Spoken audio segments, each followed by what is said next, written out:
Good morning students. So we are doing electricity and today's our topic is Ohm's law. So the Ohm's law is given by a scientist, that is George Simon Ohms. In 1827 he has given a law which is known as a Ohm's law. Now what do you mean by Ohm's law? Ohm's law states that an electric current flowing through a metallic wire is directly proportional to the potential difference across its end, provided its temperature remains the same. So, this law is given by the George Simon Ohms.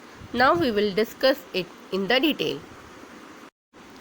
Now let us take a simple circuit consisting of a bulb, wire, switch and a cell.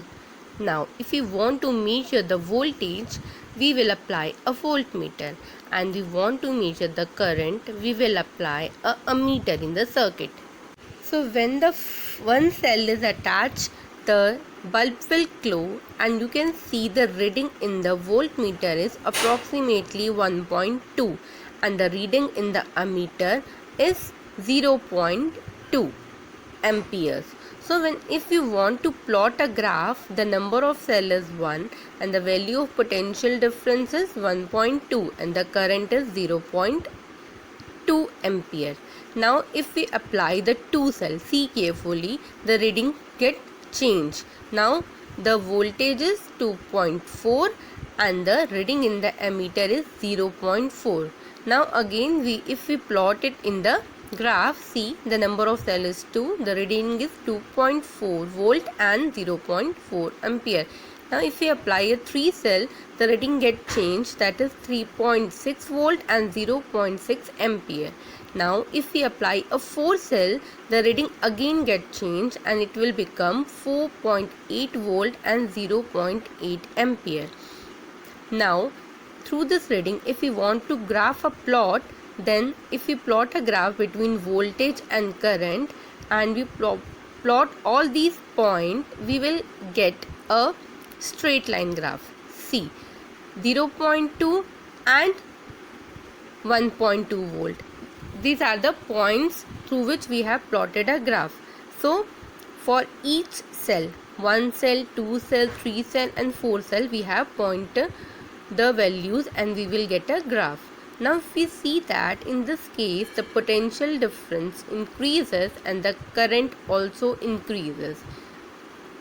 Okay, so what does it mean? It means that the voltage is directly proportional to current and resistance, and the current is directly proportional to voltage but it is inversely proportional to resistance. This is given by the Ohm's law. Now will the current increase or decrease in this case? Now as we know that the current is inversely proportional to resistance and directly proportional to voltage. So when the current decreases, the resistance increases because the current is inversely proportional to the resistance. Now what is the SI unit of resistance? The SI unit of resistance is ohm and it is given after the name of the scientist George Simon Ohms. Now there is a question for you. Why do you get a shock when you touch a battery and why don't you get a shock when you touch a cell? Now for this, the answer is because the cell has a lower potential and the battery has a higher potential. So what happens?